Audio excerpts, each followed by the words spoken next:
Spud. Tommie. Isn't Steve Vai a lovely man? Steve Vai's lovely. Put on your glasses there, will you? Hold on, where did I put them? Put on your glasses. You look like a hot lesbian school teacher. I've come from the Dunkel Trussell school of hot lesbians. Yeah. Hey. Is that what lesbians say? I've no idea. I've no idea. I know Duncan Trussell's constantly on about his raspy lesbian voice, so I have a raspy lesbian he does face. Actually, yeah. Have you watched Midnight Gospel? I'm not gone on it. I watched the first 20 minutes of the first episode and went, yeah, this isn't for me. Yeah, it's mad, isn't it? It's one of those things that I think you have to be stoned to watch, and I'm not going to be stoned watching it. So. Yeah, I think I'm the same. I think it's something that about 20 years ago, 15, 20 years ago, I'd have fucking loved. Yeah. But now I'm just like, yeah, I've done this. And the other thing is, it's mostly just the stuff from the podcast, and I listen to his podcasts, you know. So, and I enjoy consuming. Not every. It's like Joe Rogan. It depends on the guest. Yeah. But I enjoy consuming Duncan Trussell as a podcast, and I like. It's if you know the Ricky Gervais thing where they did the animated version of it. Yeah. That was good. I enjoyed that because it's was another really twist in it. But it's this seems to be a much bigger disconnect between what they're talking about and what's going on screen. At least what I've seen, and which is cool. It's great. Yeah, it's brilliant. The thing is, I reckon maybe this will come out eventually, but maybe I'm guessing, not even guessing. This is my spin on it. I reckon maybe there's certain music tracks that are going to fit along with certain ones, and that you don't have to listen to him at all. You can just listen to Tool or Pink Floyd or whatever. Right. Yeah. Cradle of Filth. Cradle of Filth would be perfect for it when you're tripping on acid. Cradle of Filth. Yeah. Daniel O'Donnell. Yeah, maybe. So I don't know. I mean, yeah, but I'm the same as you. There's too much of a disconnect. It's like, right, I'm concentrating on the animation and then I'm missing what they're talking about, or else I'm listening to what they're talking about and I'm missing out what's just happening in the animation, you know. And the animation, I'm not that big a fan of his. I've tried to like him from you sending me stuff, but it's not clicking, and so I think I'd prefer the animation anyway than just because it's just stoner talking. Oh God, I've been there, I've done that. I lived with a drug dealer. You know, I know stoner logic inside. I could write a book about it. It's funny because with Duncan, like on his own podcast, it's not really like that. Well, it is in place, depends who he's talked to. But he's like talked about before that he finds it very hard to be stoned, that he gets the paranoid thing and he's not really into it. And then this thing where he's just talking about drugs all the time. I don't know. Yeah. Why does he take so many drugs then? Yeah. You know? His podcast is mostly spiritual people or comedy people. Yeah. Rather than thing. But I mean, I recognise that it's a brilliant cartoon. It's just and I can go, I understand why people love it. It's well done. Everything about it's brilliant. Yeah. I don't ever think I would be in the right frame of mind to sit through 10 episodes of it. Because you can't background TV it because it's not that type of thing. No. I don't know. But still, you're right. I'm glad it exists. I'm very happy it exists in the world. Yeah. Yeah, so good luck to him. What were we saying before there? I cut you off about the whole lesbian stuff. Oh, right, yeah. No, but the Steve Vai and his Steve Vai's class. He's from lovely, the Harmony Hut, yeah. What a nice guy. Did you manage to make it past the Jesus episode, though? Yeah, I listened to the one before that. Right. Yeah, that was good. I like his sigil hat. Yeah. Oh, well, you know, I'm into the occult. No fucking shit, Steve. Look at your hat, man. Look at your necklaces. Yeah. You got fucking and I haven't really wizard talked about written all over you. I haven't really talked about the esoterica in my entire life, apart from every single interview I've ever read with Steve Vai. Yeah. I mean, it's a mad one because he's a bit like who was that other guitar virtuoso when we were growing up? Yanni Gigabidila. Oh, Inmi Malmsteen. Yanni Mas? Is that the guy with the mad lion's mane of hair? He was like the classical guy. Yeah. Inmi Malmsteen. So there was both of them were kind of like this big thing. Well, maybe he was around before him, but it was this like, it was like the person who was giving you the guitar lessons. That's who he was into. Do you know? Yeah. And I'm like, I can't do that. I'll never be able to. No, but you can. Anyone can do it. Yeah, well, I don't want to. You know? I can appreciate it. I think Steve Vai's a fucking amazing guitarist, but it's his bag. I'm not aiming for that. You know. Yeah, he actually talks about that. He says, like, you know, someone like Bob Dylan has a certain standard that he needs to express himself, and it's no worse, no better than Steve Vai's standards of it. Like it's well, just it is different... worse. It's definitely worse. Well, technically worse, but it means from a musician point of view, it's. Yeah, no, I disagree. Bob Dylan's shit. Yeah, I'm not a huge fan of. I'm not a huge fan of Bob Dylan. I know 2 Bob Dylan songs, and they're all right. I do like him in the Traveling Wilburys, though. I have to say, I do like that. He's I don't know. Traveling Wilburys are an interesting band. Oh, yeah, Wilburys are cool, actually. Yeah. And I like the way that Jack White kind of ripped them off with his second band. What were they called? Oh yeah, I know John, but that other band, yeah. Their albums are really good. Yeah, what are they called? I have no idea. I'm doing not a new game. It's called Using My Brain. Then anytime I see an actor on screen that I go, what do I know him from? Not going to don't IMDb. Google it. Yeah. And Come to us it's now like at the end of the podcast. Wait and see. Yeah, and it's so hard because like there's and then you get into things like there was one particular program myself and my wife used to watch. It's NCIS, terrible program. Don't watch it, but it's trying to remember all the characters' names in it. I just couldn't get through it, and I've definitely watched whatever it is, 16 seasons of that show. So I've watched like 160 hours of it. Couldn't tell you the name of 2 of the characters. Yeah, that's a bit mad, all right. Yeah. But that's only because anytime you try to engage that, you just look it up and so your brain goes, well, there's no point in remembering any of this. Yeah, So, exactly. it's on the Google. Yeah. So. I spent my morning with Rupert Sheldrake. That was interesting. Oh, well, how are you finding him? Oh, man, I love him. You know this churchy thing that you're setting up that fucking... I don't know.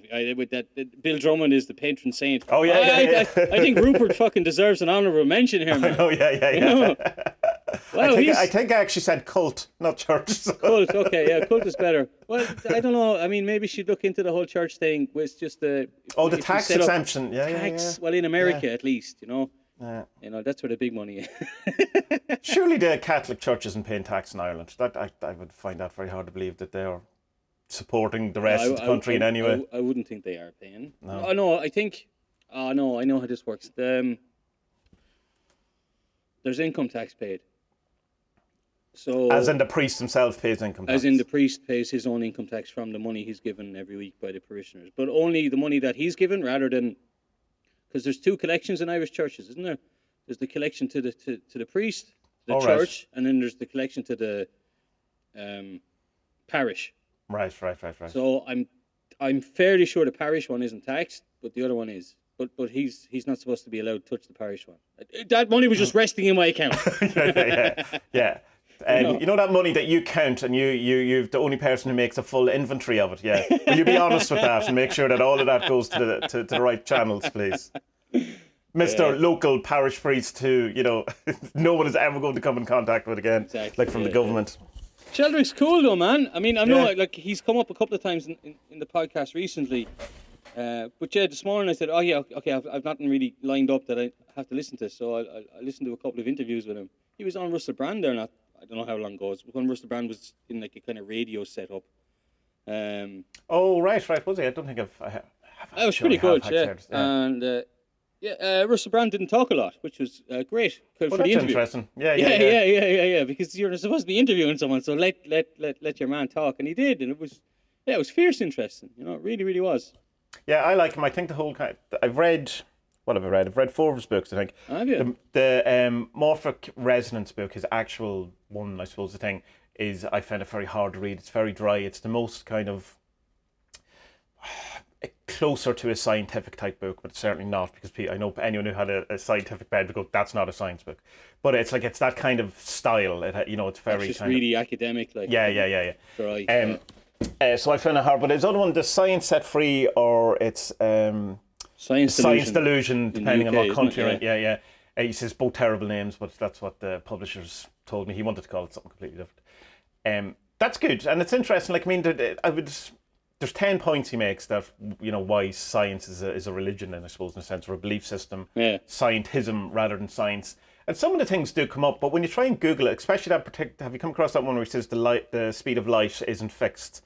And the reason why we can never get out of that now is because we judge the speed of light using a measurement that is based on the speed of light as a fixed thing. So like a meter is how fast the speed of light goes within a certain second. Yeah. and now we're measuring the speed of light by meters. So it cancels each other out, so you'd never... All right. But the only thing I can find about that is people talking about that chapter in the book. Okay, So I don't know, but I guess. you would assume, though, as soon as you Google in or put something into Google that anyone who had, like put in Rupert Sheldrake debunked, you'll find 20 people who go, hold on a minute. And the last time I looked, there wasn't someone even debunking it. There might be since, But it's an interesting kind of thing where he's just kind of going in that kind of Martin Luther thing. Ein Minute, bitte. Hold on. Let's have a look at these things. Oh, I like it. But then again, I mean, it's kind of like, I mean, I suppose it's just that it's a nice thing to believe that everything is connected to everything and everything reacts with everything or interacts with everything. So it's like, he was talking about, actually, it was an interview I think it was in Trinity College in Dublin. One of the societies or something giving a chat, and he was talking about the sun, and he was saying that every morning he does this Hindu yoga ritual where he acknowledges salutations. Hello, whatever it is, but in like a graceful movement or whatever. Well, I don't know yoga. Yeah, it's the sun salutation from yoga. It's like the main. It's kind of like you stand up, put your hands in the air, do a press up, and then go back up. It's all right. It's like that. Yeah. All right. So, and he was saying where he got this from, and then he kind of went into this thing about how like the sun is in this what's it called, transmorphic. What's it called? Morphic resonance. Morphic resonance. Yeah. So in the idea of morphic resonance, then the sun kind of envelops itself, but then everything that's connected to it. So all of the planets, but then it's also connected to like the other stars and other galaxies because it's also a star. So this star is connected to that star, connected to that star, and then it's connected. So it's all like everything is in a kind of interlocking kind of bubble, and they get smaller and smaller as they go down, and it's. Yeah, that seems kind of logical to me. Like that whole thing that anything separated retains some sort of that spooky action. Yeah, the thing with the rats. That's a mad experiment. Yeah, it's the big thing I suppose about the morphic resonance thing is his idea is that nature doesn't have laws; it has habits, and that it has so that if something happens a number of times, it's more likely to happen that way rather than it's always going to happen that way. So that when a new crystal is formed, the second instance of that exact same crystal is more likely to happen quicker than the thousands of years before this. Yeah. And so they kind of did some tests where the rats thing. So they in London, I don't know if that's the thing. You can correct me. They sort of made a maze, and the rats took 3 weeks to be able to work it out.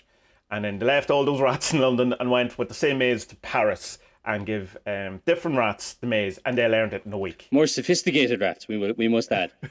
Well, only because the London rats have... They're from Paris, Ooh la la! Oh, yeah. Got like twirly moustaches and garlic. Yeah, and then they went to Ireland and all the rats were drinking Guinness.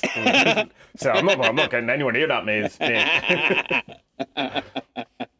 Or that idea that the Times crossword is easier to do at night than it is in the morning because people have corrected it. But all of that's, like, the rats thing, I suppose, is falsifiable, but the Times crossword probably isn't. Like it probably is it? Like if I give you a week of doing the Times crossword in the morning, and then the next week was the Times crossword in the evening, and you did it quicker. But that's all dependent on you being able to successfully get the Times one every day. I don't know. I'm sure there is. And then how would you apply? You'd have to do a crossword that wasn't part of the Times. There was one he was talking about in the Russell Brand one, and he was talking about this. He said he'd written a book on it about how animals are telepathic.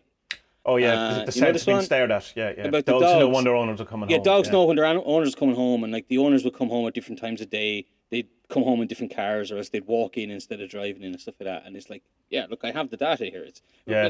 And science will say it's anecdotal, but he said something that I thought was kind of cool. He said that the plural of anecdote is data. It's like, oh yeah, you fucking got him nice. There, baby. Yeah, that's fucking good. Richard Wiseman. Do you know who Richard Wiseman is? He used to be a ghost hunter. He was a sort of a sciencey guy who then became a debunker, and he's like a big debunking kind of dude. He did the exact same experiments in the dogs who know when their owner's coming home, and he got the same results, but he then took a different conclusion from it. His conclusion that it's rubbish, it's bullshit, reductionist materialism, wave my flag, Dawkins for president, all that kind of stuff. Okay. Dawkins wouldn't be that bad a president, though. He'd be all right. Well, he's like... Could be worse. It could be worse. Boris Johnson, do you know? I know, like, I mean, there's like... It's how bad would you have to be a worse politician than what's going on right now? Although Leo's doing all right. Like, I mean, I know he's far from the best as well, but like, it's at least in Ireland, like someone who, you know, has a health education of some description, being the Taoiseach. Maybe it isn't, but at least he's not a teacher, because Ireland's had decades of teachers ruling, and teachers are fucking idiots, man. All they ever are is like one chapter ahead of everyone else. That's it, like. You think too highly of teachers. A page out. Did you see the footage of the Belgian Prime Minister, whatever the equivalent Belgian... I heard about it. What happened? They turned her back? So she, as far as I can gather, she was the health minister a couple of years ago and defunded the equivalent of the health... I was going to say NHS, but I mean, what's the Irish one called? Just the Irish Health Service. So the health service defunded them. So all of the doctors and nurses are waiting outside for this presidential visit or prime minister visit. And as the car comes through, each of them turn around. Ah, nice. Put the face up. It's awesome. That's good. It's like, you know, you can just tell, oh, we'll go to the hospital, we'll get, you know, this will be great, we get in the newspapers, and everyone will look happy, shake some hands, and then you can just see them going, oh, we made a terrible mistake. You probably won't remember them, but you probably would have heard of them when, would have been around when you were born. It was before when I was born. What are you, 80 or 79? 77. You're 77. Yeah. Old man on the back porch. Old man on the back. I'm officially Generation X. Okay, you probably don't remember him though. There was the silent protests during the hunger strikes of the IRA prisoners and the Republican prisoners. Do you remember them? I know. I don't remember. Like, I mean, it's hard to know what these things because they're so ingrained in you, kind of going. But I doubt I remember them. But I couldn't. So there were just these protests of people who would dress all in black like they were for funerals, but it was just completely silent, like a funeral march. You know, there's a weird thing. And I don't know where I get this from. It's a bit like your Mandela effect and the house. You went to see a house and you know. Yeah. I know, and I don't know if I dreamt it or what, or how. I just had this feeling that I was at one of them. Oh, right. Yeah. It's a strange thing. I remember hearing about them in school and just getting this fucking deja vu. I was like, yeah, I was at one of them. And thinking it, and then like seeing the date, it was like 1981. I was like, nah, it couldn't have been me. I wasn't born, unless my ma was at it and I was in her belly, and I just had this fucking weird. I honestly, I don't know, but I just remember walking down in silence, but it wasn't. It's not a funeral, you know. And it's definitely not that scene from James Bond, Live and Let Die, where they're walking down very solemn, and then they turn into the big party that you're confused. Oh no, I wouldn't remember that. No, I remember as a child being. Having this memory and then saying it to my mum one day and she went, what are you on about? And the memory is that I was up in a helicopter with Mickey Rooney. And like, as far as I was concerned, that happened. That was the thing that happened. And I said, wasn't I, Mum? Wasn't I up in a helicopter with Mickey Rooney? And she went, what? Mandela effect. In my universe, Mickey Rooney used to give helicopter rides to small children. How did you even know Mickey Rooney at that age? What had he'd been in Champ probably, was it? Champ! I have no idea. I have really no idea. Like, Mickey Rooney seemed to have played a bigger part in my life than most people's, I suppose, at that age, in that he was, you know, helicopter. I don't even think he was the helicopter pilot. I think he was just there. I've not, like, what do you do with that? That's mad, huh? Yeah. What's the film? What films was he in that you would have known as a kid? There's only Champ, isn't there? Well, Champ is the boxing one. Yeah. So I have seen that. So yeah, and I've seen that in the cinema. So that's probably down where. Champ's fucking heartbreaking, man. It is heartbreaking. Oh, Jesus Christ! God Almighty. Anyway, because everything else was like kind of like over 18s kind of stuff, wasn't it? There's no way you watched it. Yeah, but remember in the 80s in Ireland, you could get like all the ninja films, you know, all the kung fu's. There's no problem.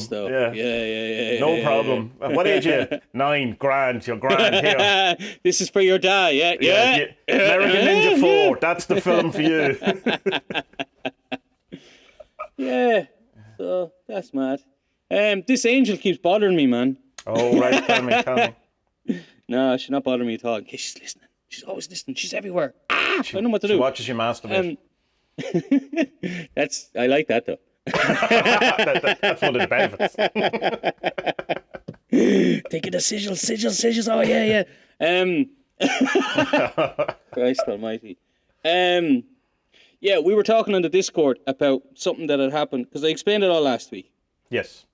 And I think it must have been the day after that, or it was the day of re-recording, and we didn't end up talking about it. So I asked her, I repeated Alan Chapman's mantra thing again, and she said, Amon Tobin was what I heard. So Amon Tobin, I looked it up. I thought, like, I knew it was a music producer.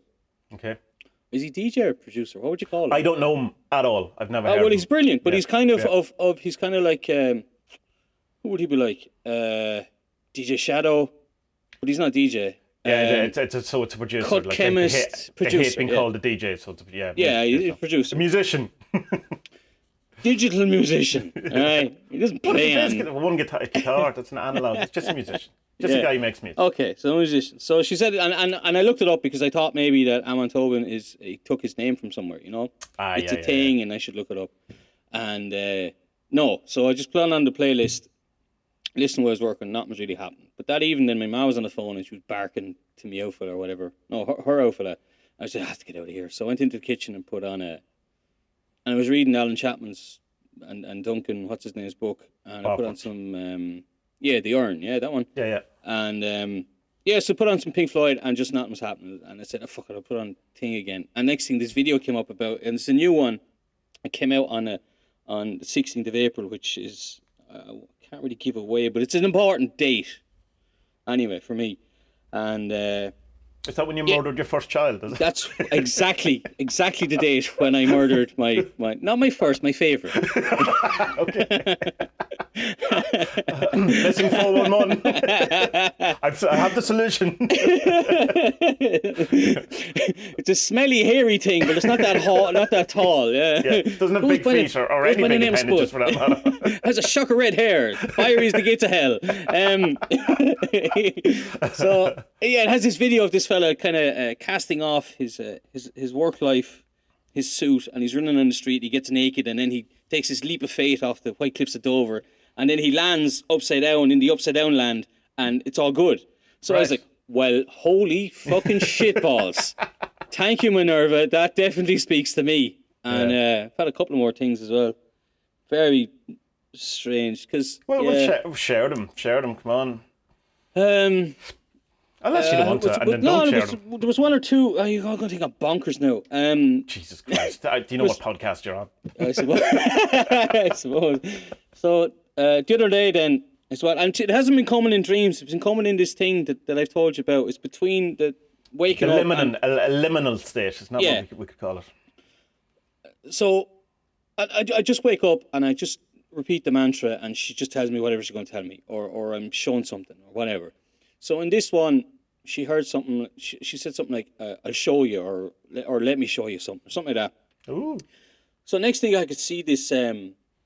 like a cupboard press, right? Mm-hmm. And it was, the doors were closed with this, this hook and hole. Oh yeah. One of them, a really flimsy brass one. So it was like, okay, so I opened it, and as I opened it, then it was kind of this. It was like really white, really white, pure as the fucking virgin snow, So I went in to touch it, and it was all like marshmallowy. Oh. And then at that moment, then it was like the press kind of fell away, and it was a square, okay? But it was the square, but it was a square that was part of a cube. And then I turned around to her and I said, "This is God." And, right? yeah. God is a marshmallow. And then I woke up. Right. No, but it must come from this thing. A lot of what do you call it? Shamanistic tribes and all that have this belief. Some of them have this thing that God is a cube. Oh, right, okay. Yeah, and there's loads. Look it up. There's tons and tons of stuff about this. It's in Joseph Campbell's book, and that's where I first came across it. But it's in other tribes and stuff. Right, I have not come across it. Have this belief that the Godhead is a cube or something like that. Is that something like there's a cube is it a cube on Saturn? Well, or no, it's a hexagon, isn't it? The perfect hexagon on the... That's right, yeah. Your man, what's the name of your man? He has brilliant Saturn conspiracies. The guy you sent the Twitter link to me. Yeah, I can't remember. What the fuck is his name? David Icke. Brilliant. Yeah, David Icke, yeah. There was another one as well. What was it? That's the brass and hook one. What was the other one? Oh, yeah, there was another one this morning. When I woke up this morning, I same thing, just repeating the mantra, heard nothing at all, and I got up and I don't put just tell people the mantra just so that they can try it too. Oh, I'm on the spot now. What is it? I am. No, what is it? Wait, shit. I consent. I consent to the knowledge and conversation to the holy guardian angel. Yeah. Right. And I stick her name at the end of it to make sure. Right. You know? Oh, perfect. Yeah. And yeah. So this morning, and I usually get up and I put on the radio. I hardly ever put on Spotify. It's usually radio, but I've stopped doing that now because it's misery and news and you know. So I don't. So Spotify now.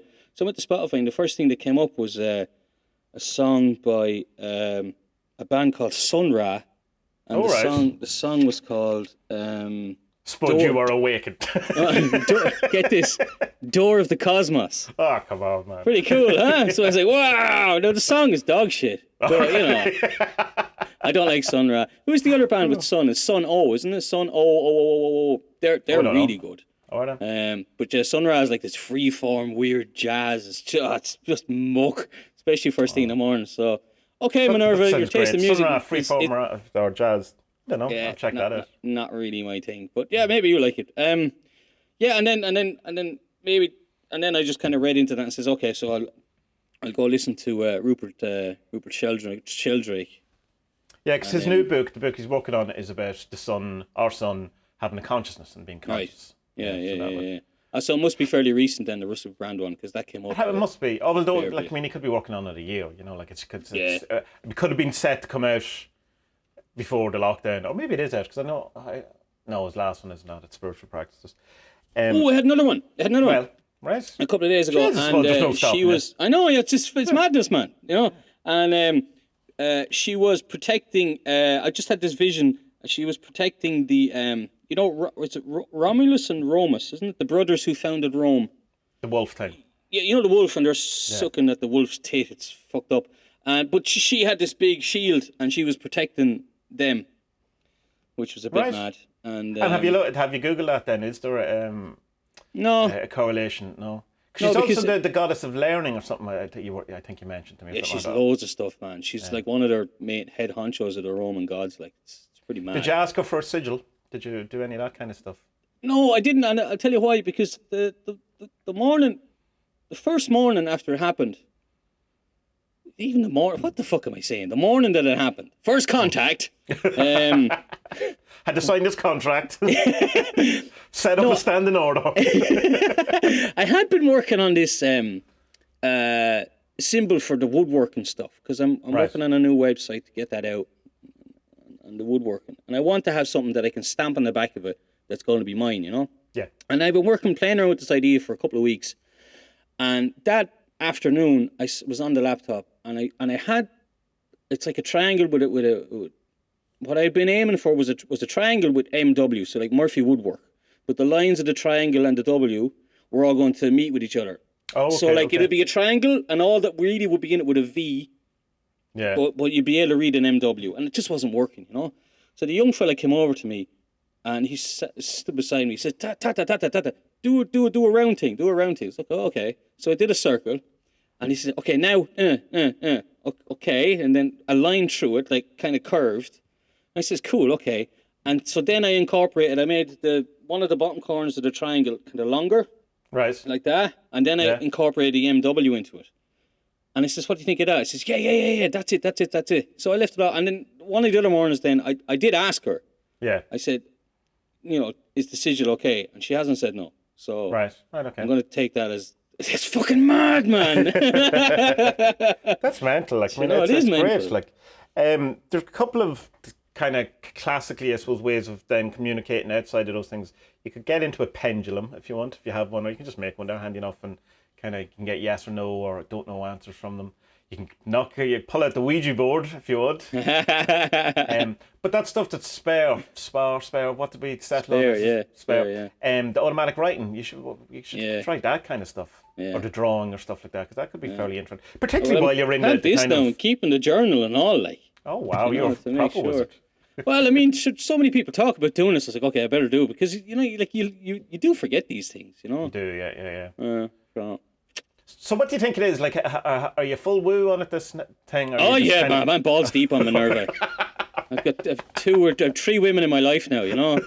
Right. The wife, the baby. Aga doesn't fucking believe me, right? We were talking about this, and she was, I listened to your podcast. I was like, okay. So I left it there for half an hour. We were walking. So, what do you think about the angel? And she's like, yeah, I don't know if I believe you. I was like, what the fuck do you mean I don't fucking believe? Well, you don't believe me. And she, no, well, like, because I know you, she said. I was like, well, fuck you, I said. Yeah. You know, she's like, no, because, like when you tell stories, you do, you add extra bits. And then, I was like, well, yeah, that's because I'm Irish and we add embellishments, just salt and pepper. Instead of saying there was 5 people. We know the people we're talking to aren't interested, so we should lie to keep them interested. No, but it's like, there's no point telling the story and saying there was 5 people in the pub. You tell, there was at least 50. Yeah. You've seen the alien. So then I was like, okay, so what bit did I embellish? What bit did I make up? And then she couldn't tell me any. So right. then, you hadn't mentioned it to her at all before. I hadn't said anything. I was waiting for her to listen to the podcast. Right. So, for the announcement of the other woman. Yeah. yeah. Yeah. What do you think of this other woman then? No, but then, as we were talking, she's like, okay, no, I believe you heard something, but I think for her, she's trying to work out, what's the logic behind it? Where does this name come from, or what is this thing actually? And I was like, yeah, well, okay, I don't know, I have no idea, but sure. Yeah, but she's not anti-woo, like you're saying. She's more woo than you suspect it. Probably. Yeah. Just good. She still won't give me her tarot cards though. Oh well, you see, maybe she's lying. She's fine. Maybe she's embellishing that she has cards. She probably turns them every morning, man. Yeah. No. What's he up to today? Yeah, that's why she's like, I'm fucking using them, and she's afraid to tell me she's using them or something. I don't know. It's good crack though. I mean, it's mad. I mean, and what's weird as well is that a couple of people have got in touch with me on the Discord and they're all like, "Oh yeah, this is great, isn't it? We're all fucking happy families now. We're all doing this together." It's like, yeah, it's class. Cool. And then there's other people like, "Yeah, I've been doing this for fucking 50 years and nothing." I'm sure. I haven't got it. Like, I don't know, like, I mean, but delighted. Like, it's kind of it's great to hear it because a number of things. Like, one, it's possible, so it gives you a kind of incentive to continue. But also, it's great to see your journey. Like that's awesome. Like I like him. I enjoy living vicariously through your eyes, man. What's mad is that, like, as I read the Urn, it's kind of like the second one. You finished Blood of the Saints, I assume, then, did you? Oh, sorry, Blood of the Saints first. Yeah. So as I'm reading that, it's kind of like, they're like, well, the Holy Guardian Angel. That's the easy bit. That's the first that's step. when it starts. Yeah, that's the first step. Like, if you want enlightenment, like the next bit is the journey into the abyss. Yeah. And then there's what's after that. But I mean, at the same time, it's like I don't know if I'm really after this karmic enlightenment or whatever.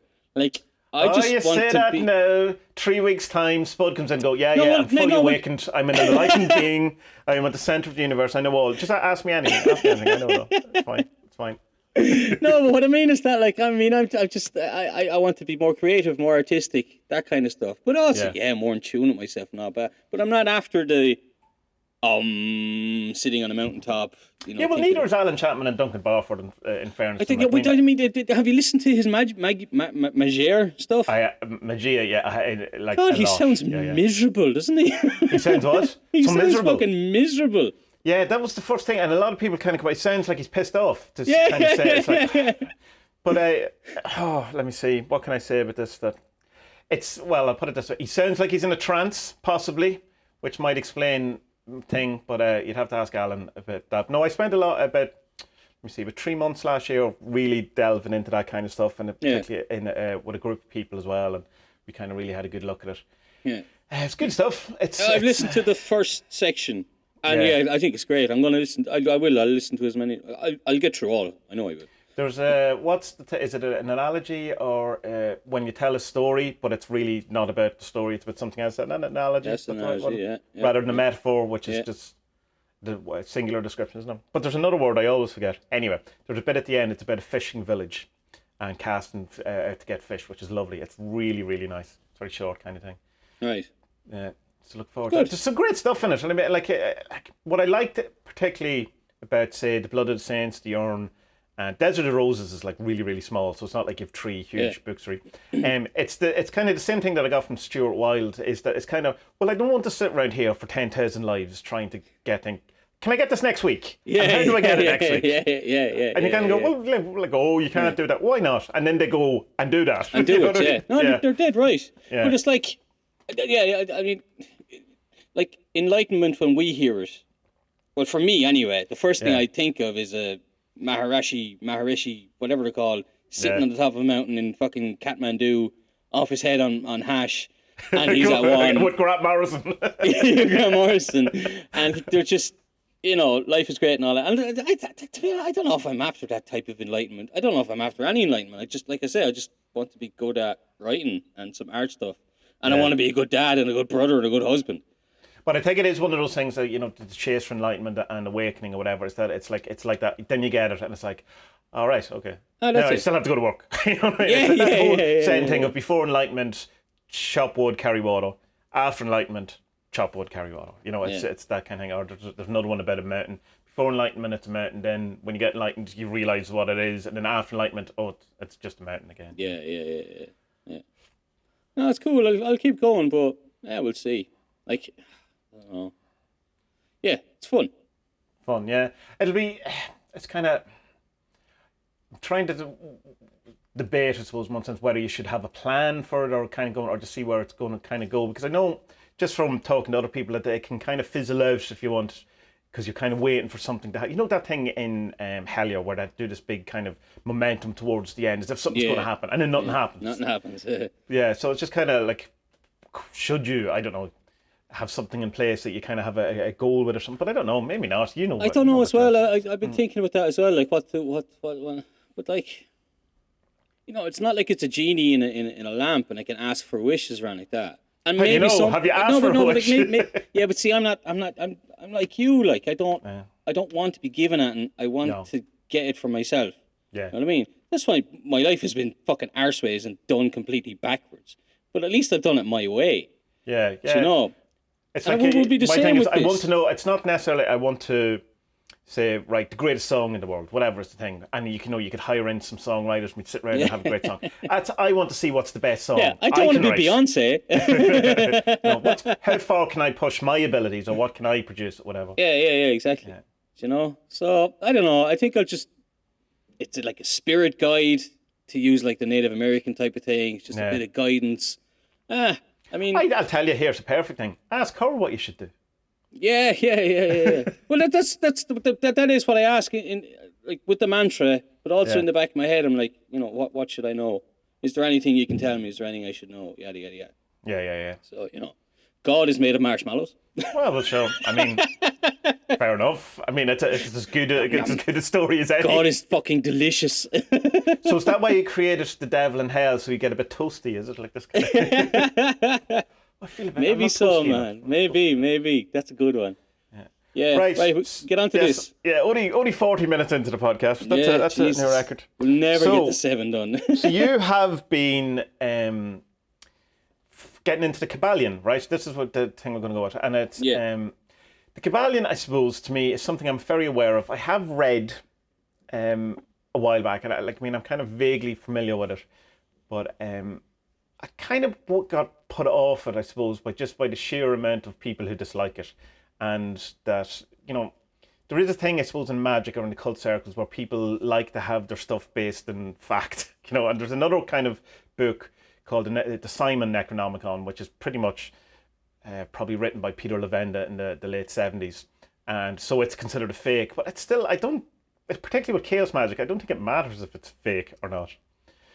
So I probably would go back to the Kybalion. I actually did buy it recently as well, so I'll read it. But I'm just kind of interested in what your thoughts are, and what you kind of, what your approach is, what you think of it, and then, in a sense, to sell me on the Kybalion.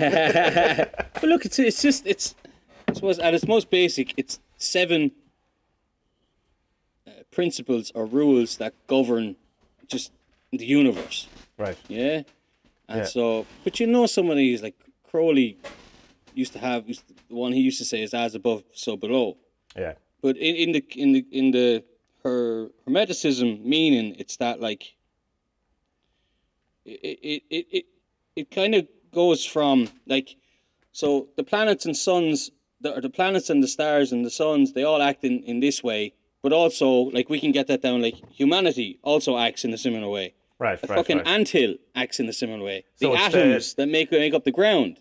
The microcosm and the macrocosm, Yeah. that thing, yeah. Exactly, so there's stuff like that. But and it's just, I mean, I think it just kind of comes up when you look into occult stuff, Hermes and Hermeticism. Well, I think one of the main complaints about the Kybalion is, of course, is that a lot of people say it's not actually hermetic, and it's loosely based on some hermetic kind of teachings, but that it's more coming out of the New Thought, Christian Science, kind of early 1900s American New Ageness, I suppose. Yeah. Which is fine, because I mean we're into reality transfer, which equally comes from all of that kind of stuff as well. Yeah, but that American.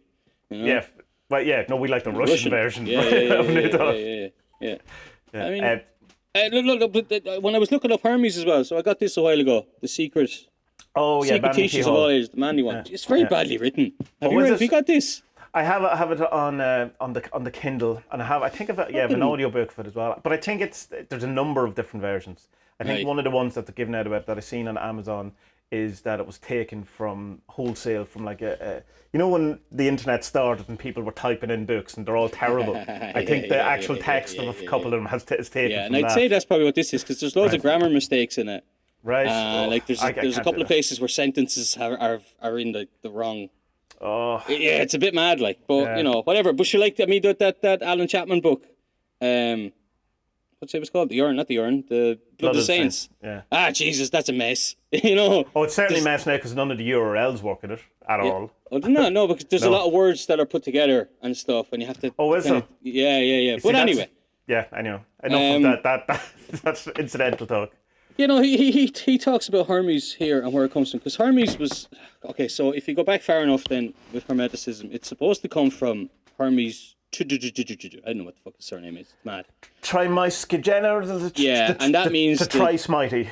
It's like the thrice mighty. So he was the master of the soul, the master of the spirit, and the master of the land or the earth or something like that. And so apparently he was a god.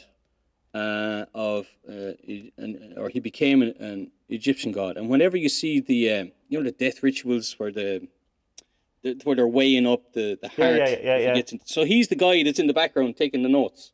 So is it not Anubis who does that, or not? No, Anubis does it. He judges it, but Thoth is in the background like the accountant, and he's writing it down. Oh, right, because he's Hermes is part of communication, so I suppose writing. Writing and teaching and stuff like that. So apparently he has 42 books. Some say it's 78 books. There's a bit of debate. It's probably 42. But even then, like, the Kybalion has, if you look up any criticism of it all, they're like, Hermes didn't write the books at all. It was all oratory. Right. And and another thing is that it's like, well, it's so similar to Plato and his philosophy that maybe Plato came first. Right. Okay. But so what? Whatever, it's still. Yeah. I still think the rules are very useful and very good. And whether it's Plato or Hermes, then sure. I mean, they're both sound lads, like, as far as I'm concerned. Plato had some issues. Yeah, he did. In fairness, his Republic's a bit mad. This is funny as well. Is that, I mean, of all these kind of ancient philosophers, Hermes has kind of gotten away with it with the Catholic Church or the Christian Church, and there was some popes and etc. have said stuff like, well, he's Christian in spirit. Right. It's like he was the first Christian, but he was obviously a heathen and is burning in hell. Right. Yeah. Which is so. Is there kind of like he's considered an actual real world person who existed at some point, maybe or is it? But is it more or less vaguer than Jesus was an actual person? Yeah, well, there's different ones. So he was either one person who was so awesome that they made him into a god, right? Or else he was a bit like what they'll do when I die. Yeah. Exactly what's going to happen to you. And then another thought is that, well, he was actually three people, but it was a father, then a son, and then another son, and they were all called Hermes. Right. And they had established this school of mysticism and yada yada yada in not just mysticism, but astrology, astronomy, what else? and he's supposed to have learned all his astronomy stuff from the older Persian philosopher Zohar. What's his name? Zoroaster. Yeah, Zoroaster. him. Yeah. So like, right. I was trying to look up as well today, like who is the oldest philosopher that we know of, and so if Hermes was who people say he was, it's not him. Do you know? Yeah. But if Hermes is who he says or who they think he was, then he was around at the time of Moses. But like before Moses would have been the Zoroaster. Yeah, and you would have had, I suppose, Empedocles and Parmenides and all of those dudes. But I mean, I didn't know. But they would have come after the Egyptians, wouldn't they? Well, yeah, they would have, I suppose. Yeah, of course. So that's the Greeks. Yeah. So I think the oldest that's still known is this Persian guy, you know, and he's the one who came up with zodiac stuff. Right. Okay, you know, and apparently Hermes is supposed to have learned it from him because the Persians took over Egypt about 500 BC. So that would kind of match up if he was around at the time. But the big criticism is that, like, okay, well, the writings of Hermes, like, we can date them to like 1 AD. Okay. You know, so but then again, it could be something like a Druid tradition in Ireland. Like the Druids did it orally. Oh God.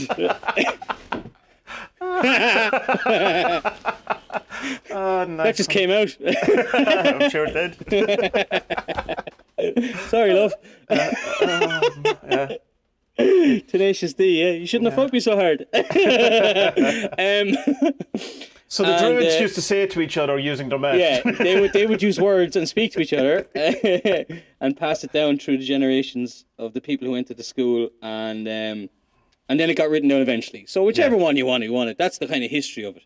But his book, the Manly P. Hall stuff, if anyone has it, like there's a very good chapter in it about the different theories about it, and it goes into some of the principles as well. What did you just hit there? Here, we'll get on to the first. The first principle is mentalism. So the all is mind, the universe is mental. So this is essentially idealism, but it's philosophical idealism in that it's the mind of God, isn't it? Not the kind of idea. So the all is mind. So it has two meanings here. So the all is God is the creator, but the all is also everything that's in it. Like the way I was trying to putting it for myself is that like. Right, well, imagine that, like, okay, we don't know what dark matter is. We've no bloody idea what dark matter is, and even or if it's an actual thing, we're not sure not either. If it is, and your man who was doing a big experiment in Hungary there, like a month or two ago, instead of finding out what dark matter is, he's after finding something that's really important but isn't dark matter. So is it milk matter, as in the chocolate kind of thing? It's like white it's not matter. Quite dark matter, just a bit more milk products in it and some sugar. So it's like if you could imagine that like dark matter is the all. It is everything because it's all around us. Dark matter isn't like the air is around us, but like what is the air in? So the air is in dark matter. So then dark matter might be the all, the creator. You know. But so this kind of classical thing that they had of the ether that was kind of exactly. It was the ether. Yeah. And so like and then as well, it's the belief or the thing that like if you look around your desk, for example, everything in front of you is. It's tangible, it's physical, but that was someone's idea before, right? Yes, and so your mind, the universe is mental because the mind makes the universe, And then okay, just for argument's sake, you have some flowers on your desk, yeah. Well, Hermetic would say that, but the flower is the product. Or is the thought of two things? It's the thought of the flower because the flowers they're not conscious beings like us, but they're alive, sentient in some way. But also they are the result of the creator.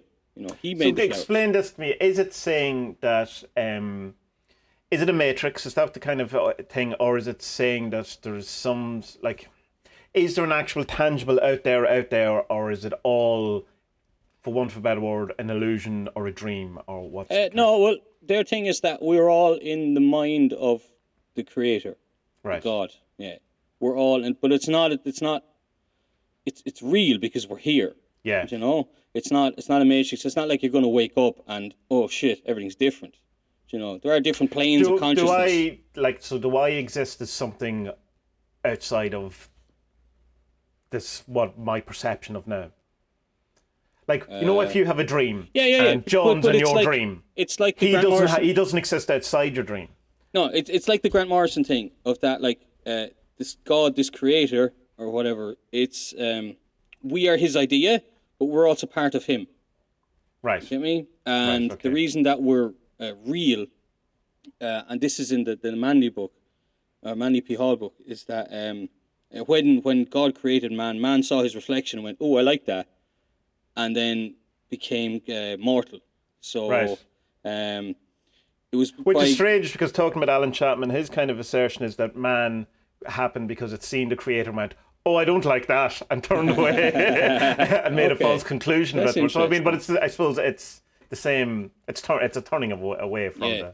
the. He had another thing as well. That's Chapman. Well, you said it. He said there, your thoughts are seeds. No, sorry, this is from the Kybalion.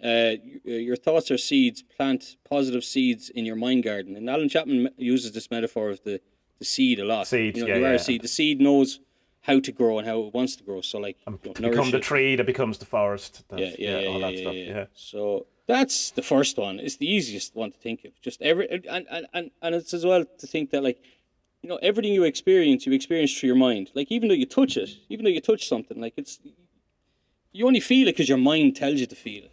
Yeah. So then everything becomes mind over matter. Then, you know, because you're. So it's essentially just idealism in that Yeah, this is yeah, all. yeah. Right. It's all an Well, idea. Yeah. I'm okay. I'm down with that. I'm good with that. Yeah, because I mean, it is like that's one of the big things that Rupert Sheldrake, going back to him, talks about. He's a great. I think it's a Google talk he did, and he's talking about that he trying to work out, is there a thing out there so that when my eye looks at something, is it actually looking at something and then reflecting back? Of course, we know that your eye sees everything but what you're seeing and upside down, you know, all that kind of mad stuff. But is there an actual tangible thing out there? And of course, the reductionist materialists would say, of course, there's a tangible thing out there that we're interacting with, but the mentalism or idealism saying no, the thing out there doesn't exist without us, like that. Where I kind of like that more. I think that's more in line with how I view creativity and idea Just space like, and all that kind of stuff. There's the whole thing of that, like, you know, like as things, humans or whatever, like, we can only see what is in the scope of our frequency range. You know what I mean? Yeah. Like, fuck knows what else is out there that we're not seeing. You the know, thing right beside me, I go, no, but like for example, like even infrared rays. Yeah. Like, there's birds can see with infrared. Does that mean they're more? They can see magnetic fields as well. They reckon. So does that mean they're more advanced than us? No, probably not. But it just means they see differently, and wow, that'd be pretty cool. Like, you know? And dogs like to poo in a particular direction as well. That's so strange. They always point to the north, don't they? Something, or usually, yeah. That's fucking mad. We tested that on our dog years ago, and it's fucking true. It's very strange. Yeah. Right, next one is correspondence. Principle of correspondence. So you'll know this from Crowley. Right. That which is above is like to that which is below. That which is below is like to that which is above. The macroism and the microism. That's a different way of saying it. Macrocosm and microcosm. Yeah. So the very small and are reflections of each other. The universe is holographic. It is self-similar across all scales. It's a hologram. Yeah, that's mostly coming from the tablets, the emerald tablets of Hermes, isn't it? That what that's called, or the emerald tablets, whatever. I don't know if it's that which is above is below. So I mean, it's that kind of thing that it's very obvious, you know, when you see kind of the pictorial things of electrons and neutrons, and then you look at the planets and you go, that's very vaguely familiar. But there's also this kind of notion, and this is coming again, bringing into Alan Chapman stuff as well, like that if something is in, it's like, say something is in our consciousness here, then it has to be a reflection of how it is in the other reality or in the lower things. So that if we can make, in a sense, a false conclusion or whatever, then it has to mean that there's there's a bigger kind of false conclusion that can be made, in the same way that, you know, I suppose that things can happen in dreams in a kind of a smaller, more pointed way than they do in real life, because, you know, dreams, while they can be quite complicated and weird, they're very specific. And you know, you're a detective. You know, you're not a detective who has a kid who's worrying about this, and, you know, all of this kind of stuff that real life is like. So it's the correspondence is. Yeah, but there's stuff as well as that, like, you know, if you have a happy life, you're going to usually have happy dreams. Right. unless there's something going on. And if there's something going on, then you need to address that. You know, if you're having nightmares, but everything on the outside and your life is wonderful, but then why are you having nightmares? So there's something going on there, you know. So I suppose the implication is that if we can be fooled or see some sort of illusion, then there has to be a bigger illusion too. Yeah, and also a smaller one as well. And a smaller one as well. You know, because it's like. And like I suppose that leaves it open then for the sympathetic magic stuff as well. That, you know, that kind of idea that you can have something that represents something else, because that seems to be the way reality works. You know, it's like people go like, well, why would a voodoo doll work? Well, number one, it doesn't probably work the way Hollywood would tell you, but it's because you're taking something and deciding it's related or representation of something bigger. Yeah. And then you do the thing to that thing with the kind of, well, I mean, all of magic is practically, you know, sympathetic magic, sigils, hyper-sigils, creativity, you know, the witch's broth or whatever. You know, I have news, which turns out to be like marshmallows or something. It's not really good. Yeah. They talk about as well in throughout the book about how to kind of move up a notch on the planes of existence, you know? Right. And so having all of these things in balance lead you to kind of better places, you know? And so you know that yourself. Like, if you're in a good mental health, then everything is good around you, you know? If you're in good physical health, then your mental health tends to be good too. Is there a chance of then the whole idea of spiritual bypassing and victim blaming coming into that, though, that if you have a shit life, then it's really your fault? No, because it tells you that... it doesn't tell you specifically, but it's kind of that, like, well, if you have a shit life, that's you interpreting as shit, but that's your choice, and you can turn around and say, you know what, my life isn't shit, my life's really good, actually, and then take it from there. Which is fine unless you actually are in a really like, that's easy to say as, you know, us and our kind of Western middle class existence, like probably less so if you're in, like, I don't know, some... I'm not going to do. I know what you're saying. But maybe, like, I mean, sure, all you can do is ever play with the cards you're dealt, isn't it? Yes, of course. You know, and I just think it's the problem is just kind of saying that, well, let's not help people because that's what they've chosen. You know, like let's not help the homeless man because spiritually he has chosen to be a homeless man. You know, help the fucking homeless man. You know, or whatever. Of course. But they would say like you know, if you're helping that person, then you know you have taken a step into the positive way of doing things. So do that, you know. And if you are the homeless, he has chosen on some level to get help or whatever. And if you are the homeless person, then you need to do something positive in your life. So, for example, don't be an alcoholic or don't be taking drugs. Just for example. You know? Yeah. Things like that. Yeah. What was the next one? Principle of vibration. So nothing rests, everything moves, everything vibrates. This one was kind of interesting. This one took a little bit for me to click. And it was a good article from what was this website called? Forge of the Future or something like that. I'll find it for you, Tommie. You can put it in the show notes if you want. And she had written, we either vibrate at a state of harmony or a state of chaos, and this is within our control. The idea is to create a vibration that is determined by your higher self rather than by the negative ego. So this is the thing of, right, just kind of positive mental attitude or whatever. Yeah. You know?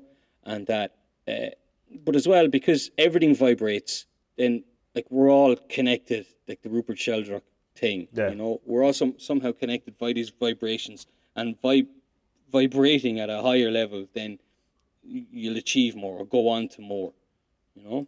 I think a good kind of representation of this is if you have a guitar or any kind of musical instrument and you play a note on a keyboard, or if you've, you know, decent pitch, sing a note, the equivalent string will start vibrating in unison with it. So it's that kind of idea that Stuart Wilde talks about this whole idea of oscillations, where he says that people oscillate at a certain kind of frequency, and he says he just makes up numbers, but say the average person oscillates at 20,000 kind of oscillations per second, and that's the same type of thing that car crashes happen at, or, you know, robberies or whatever. But if you walk yourself and you get up to 50,000, then you're kind of out of the scope or out of the range.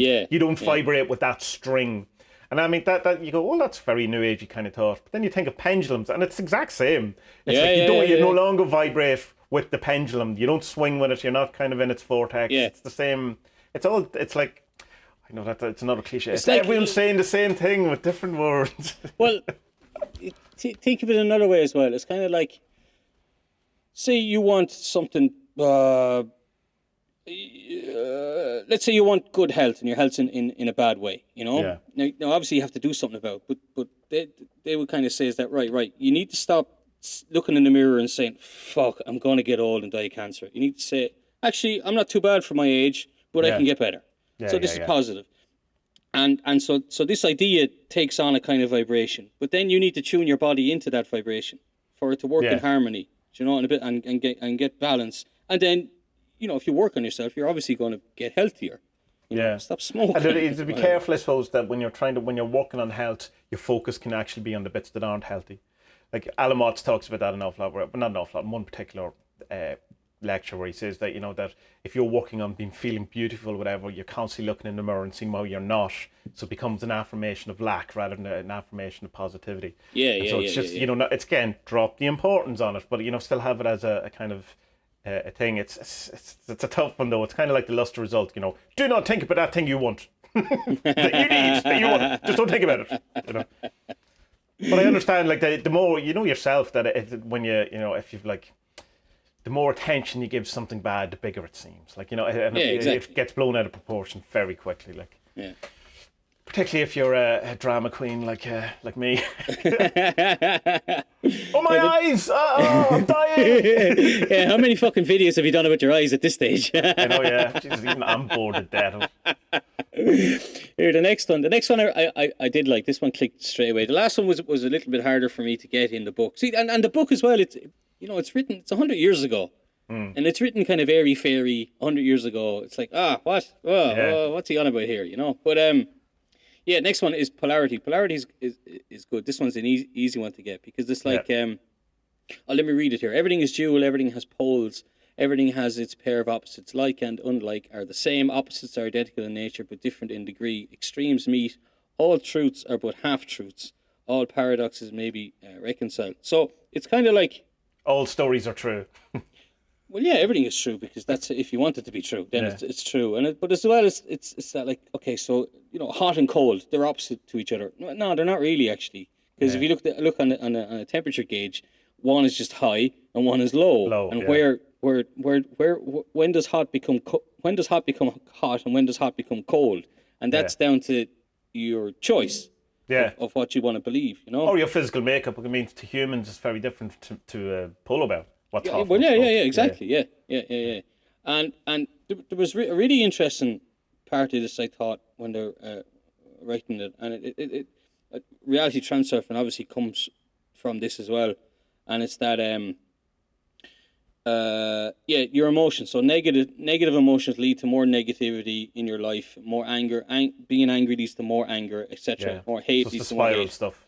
But the way to break it is to just turn the mirror on it, become polar to it. So it's kind of like, I've started doing this with the young lad. When he gets angry and he's in a tantrum, instead of me fighting back, being the choleric that I am, just give him a big smile, a big hug, give him love, you know, and it works. You know, but as well, it works when you're able to do it. Well, it's hard, man. It's fucking hard with young lads. I know that. Jesus Christ, my young fella drives me. I love him, but he drives me at the fucking wall. But that's also in reality transurfing. And there's this thing which is also in reality transurfing, and it's that negativity leads to other negativity very, very quickly. But the way to break it is through positivity, and you know, negativity will have a cost on you and on something in your life, whereas positivity doesn't have a cost. It only leads to better things. Right. You know? And the Hermetics had a thing that when Hermes was having, because all these teachings came from a vision he had of meeting God. Right. You know? Okay. Was he a marshmallow? He was a marshmallow, exactly. Actually, it's mad. It's in the Manly P. Hall one. It's explained well. He comes down as a dragon. And Hermes fucking shits himself. It's like, oh my God, like, what the hell are you? And then the dragon turns into like Porimandius or something like that. And he's like, okay, I'm the spokesman for God. I'm going to tell you everything. He's like, okay, thank God. I was fucking scared of that dragon, man. He's like, well, I am the dragon. Oh, okay. You don't have to be scared. Okay. Let me just wrap my head around this. So he tells them all the things anyway. And one of the things was that it's this kind of belief in reincarnation, in that we should always be trying to better ourselves, and if we aren't, then we're in a spiral of badness and negativity, and hate will just, and anger will just end up feeding on everything around it, and then itself. It turns in on itself, and then it kills itself, Right. kind of thing. So, and I kind of, what's interesting there is that, whereas with, religions, they all kind of have this kind of God figure who's like, why did he create hate, kind of thing. But I think this God is like, well, hate is there because people choose it, Right. And that's not the way to get to me and to get to the higher planes of existence and whatnot, or to get back to being eternal and whatnot, immortal. Because that's the end game of Hermeticism, is to Return to the Godhead. Yeah, to go through enlightenment and to return to the Godhead. And then, like, even in that, like, there's all these different stages and different kind of beings you can become, so like angels, etc. Yeah. Right. Yeah, it's mad. What was the next one? That was polarity, wasn't it? Rhythm. So everything flows in and out. Everything has its tides. All things rise and fall. The pendulum swing manifests in everything. The measure of the swing to the right is the measure of the swing to the left. Rhythm compensates. So it's a little bit like polarity, except that if you imagine that, like my hot and cold metaphor there, instead of the polarity of going down to the cold, it's that you can get to the top of one thing and then also go to the top of the next one and keep along that kind of way,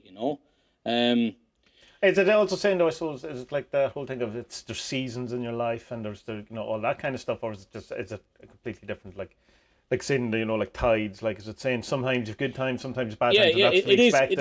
It is, but also, remember, it's in reality transurfing is to try and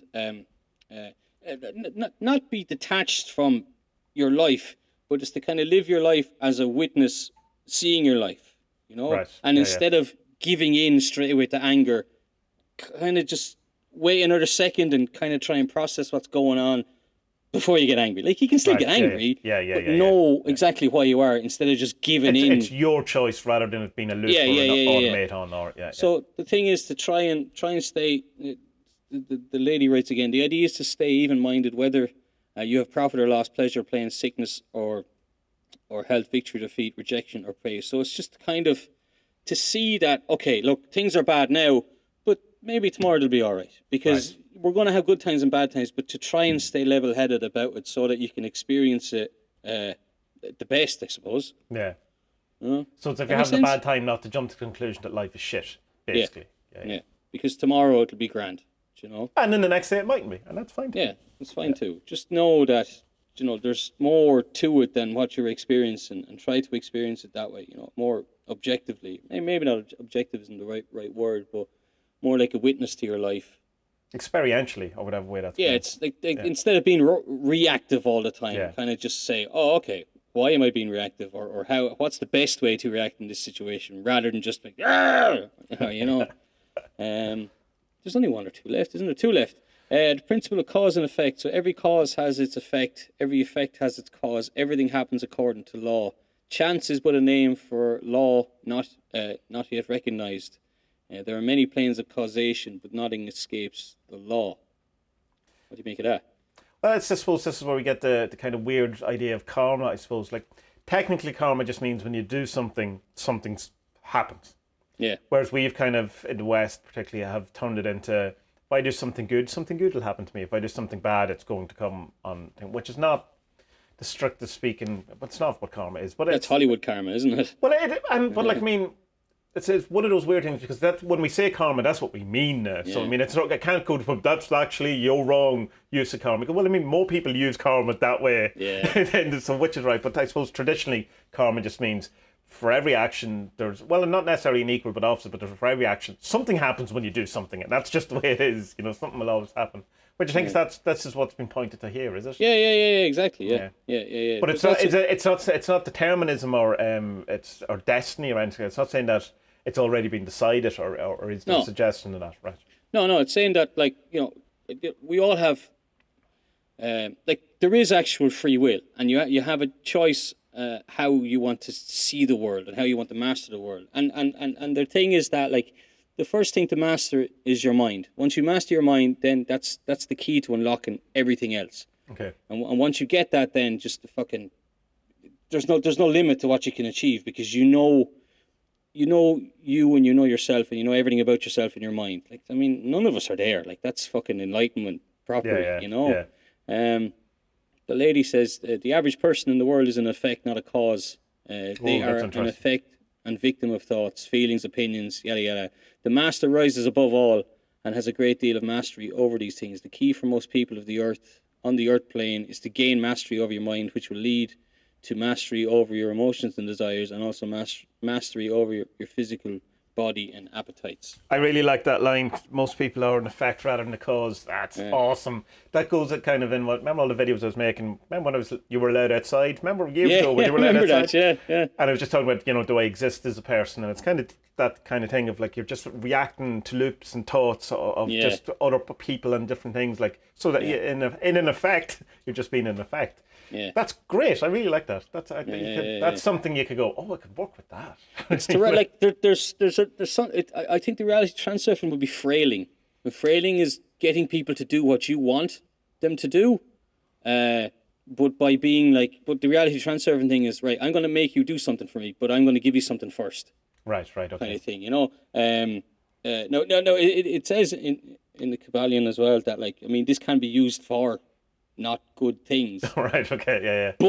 But a true follower of Hermeticism only has the best goals anyway.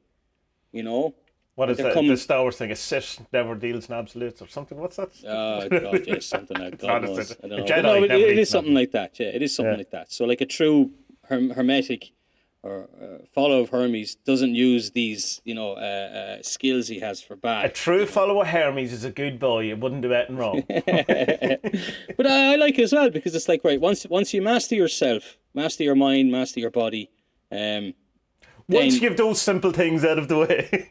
Exactly. But I mean, it's the best starting point, because, like, you know, it's Jordan Peterson's fucking make your bed, isn't it? You know, clean your room. Clean your room. Like, once you have control over your own life, then you can start other stuff. You know. Well, that's it. Tend to the part of the garden that you can reach. It's pointing at the same thing. Right. There's the last one in the principle of gender. So gender is in everything. Gender has its masculine and feminine principles. Touchy subject. Now, speaking of Jordan Peterson, gender manifests on all planes, and like this is something I struggled with when I was in secondary school. We were doing Spanish. Right. In secondary school, and I always had a problem figuring out because it's like, what language did you do in school? Probably French or German, was it? German. Yeah, so German, der, die, das. Yeah. You have masculine, feminine, and neutral words, and same in Spanish. You have masculine, feminine, and neutral as well. And it's very hard French for English too, isn't it? Yeah. Oh yeah, all the Latin ones, German as well. But it's strange that German has it and English doesn't. Yeah. But then again, English has the, and an. And all the Slavic languages don't have that. Oh, right, okay. Yeah, like you have a plural of horse and horses, but you don't have a horse. It's just horse. Horse. Oh, right. Or it's never their horse. It's just horse. So that's like great. The Irish expression of saying hello to someone. Horse. How are you, horse? How are you, the horse? So for me in school, this was always hard to wrap my head around. But when I did wrap my head around it, that's when I kind of got then. Sorry to interrupt. Is there a thing in those languages that you can work out, or is each word got its own rule? Sometimes. Right. Okay. Sometimes you know that, like, a woman's dress is obviously going to be a feminine word, but then again you have stuff like table. Why is table feminine? Because fucking women make the fucking food, dickhead. You know? Okay, well then how come a man's boot is feminine? Because fucking... I don't know. Jesus Christ, Tommie. I'm not becoming a saint anymore. No, that's why I have to set up my own cult. No one will invite me as a saint into theirs.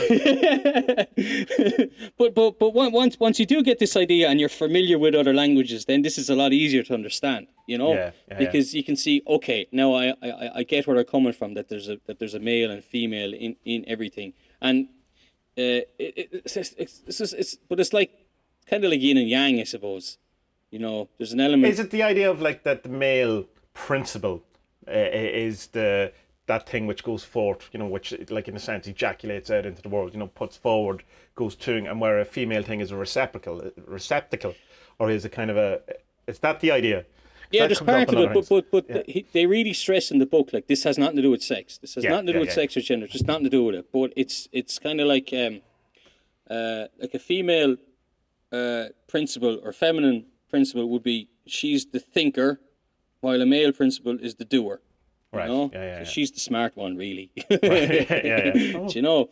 I know that's true. But it's also a belief that there's union in everything, because male and female union brings it all together. But it's yin and yang. Like there's masculine and feminine. There's feminine in masculine. So it's a bit like polarity, but it's also different. Like it's funny that there's these 7 rules, but a lot of them are kind of similar to each other as well.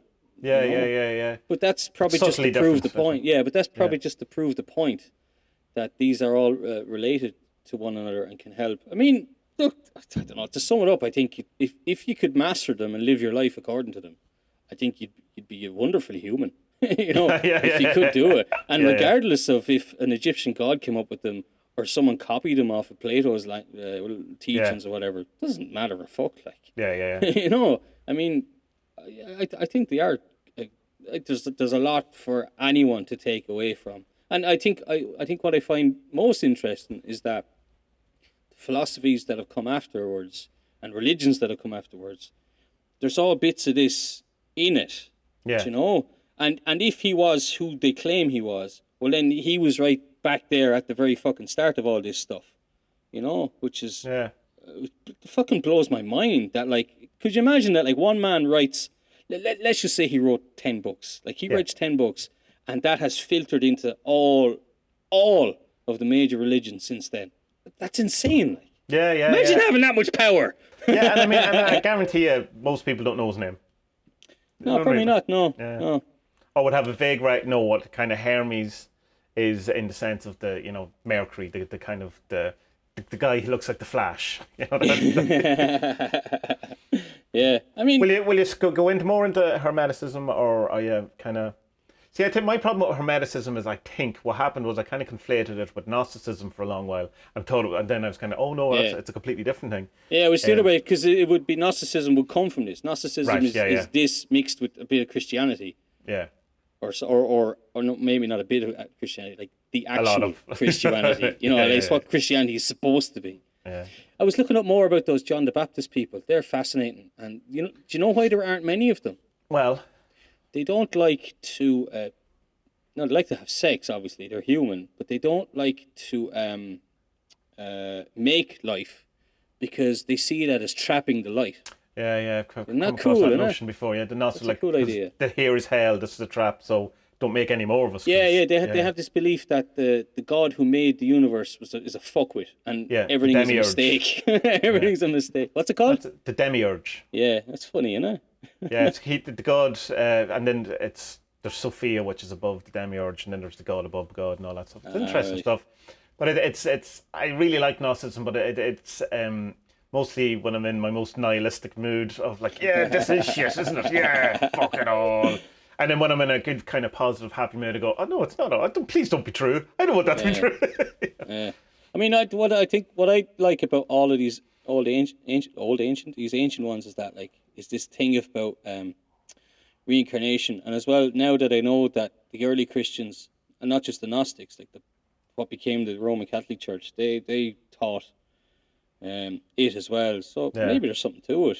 And if you're starting off on this rung, and then through this life you're going to get to the next 1 or 2 where you can skip up 2 or 3. You know, just as long as you're not going down, then you're doing something right. Then, you know. Yeah.